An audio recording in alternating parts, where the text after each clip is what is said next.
নাটোরের বনপাড়া ও হাটিকুমরুল মহাসড়ক ও চারপাশে গুরুত্বপূর্ণ মহাসড়কগুলোতে দিন বাড়ার সাথে সাথে যানবাহনের চাপ বাড়ছে।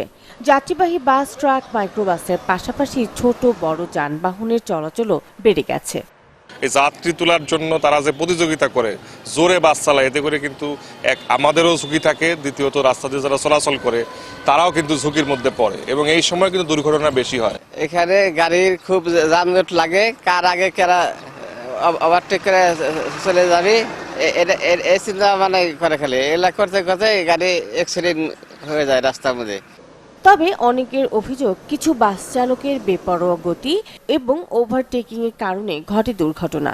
এতে প্রাণহানি ও আহতের ঘটনা প্রায় দেখা যায় ঈদের আগে ও পরে।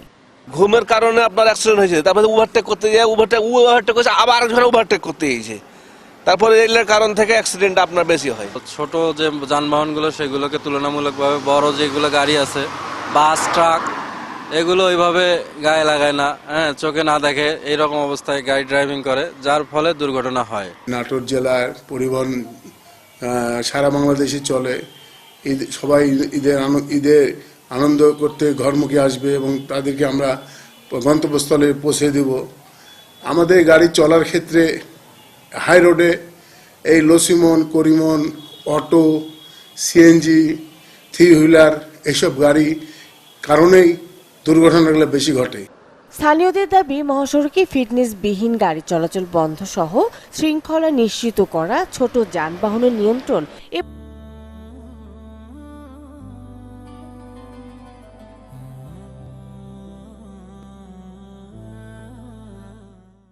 এবং গাড়ির গতিসীমা কার্যকরভাবে বাস্তবায়ন করা গেলে দুর্ঘটনা অনেকটাই কমানো সম্ভব।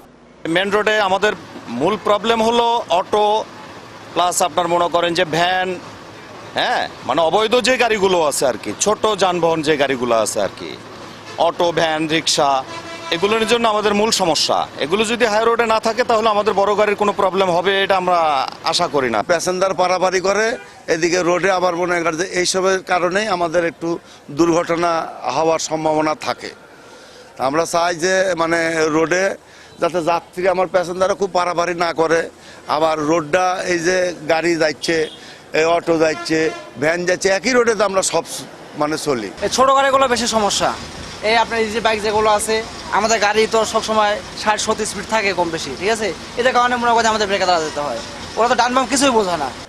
এদিকে দুর্ঘটনা রোধে নাটোরের বিভিন্ন গুরুত্বপূর্ণ পয়েন্টে চেকপোস্ট বসিয়েছেন হাইওয়ে পুলিশ। পাশাপাশি মহাসড়কের বিভিন্ন অংশে সংস্কার কাজ চালিয়ে যাচ্ছেন সড়ক বিভাগ। ঈদ উপলক্ষে অত্র থানা এলাকায় আমরা বিশেষ ব্যবস্থা রাখছি। চেকপোস্টের মাধ্যমে আমরা ওভার স্পিড এবং ফিটনেসবিহীন গাড়ি, লক্ষ্যচক্কর গাড়ি, থ্রি হুইলারের গাড়ি, এগুলো আমরা প্রসিকিউশনের আওতায় আনতেছি এবং যেগুলো গাড়ি ডাম্পিং করার মতো সেগুলো গাড়ি ডাম্পিং করতেছি। বগুড়া নাটোরগামী যে মহাসড়ক রোডটা, এই রোডে সবসময় মানে প্রতিনিয়ত দুর্ঘটনা ঘটে।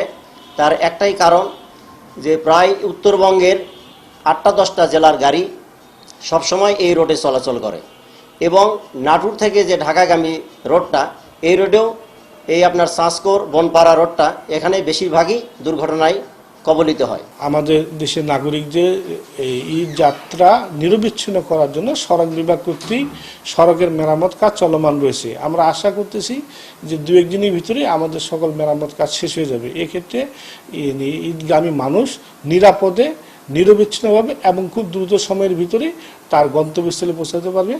প্রশাসনের তথ্য মতে গত 1 বছরে নাটোরে সড়ক দুর্ঘটনায় শতাধিক মৃত্যু ঘটেছে, আহত হয়েছে 5 শতাধিক। চাপ বাড়ার সাথে সাথে মহাসড়কে নিরাপদ যাত্রা নিশ্চিত করা এখন বড় চ্যালেঞ্জ। তাই দুর্ঘটনা এড়াতে চালক ও যাত্রী উভয়কেই সচেতন হওয়ার আহ্বান জানিয়েছেন সংশ্লিষ্টরা। Desk report, channel 24।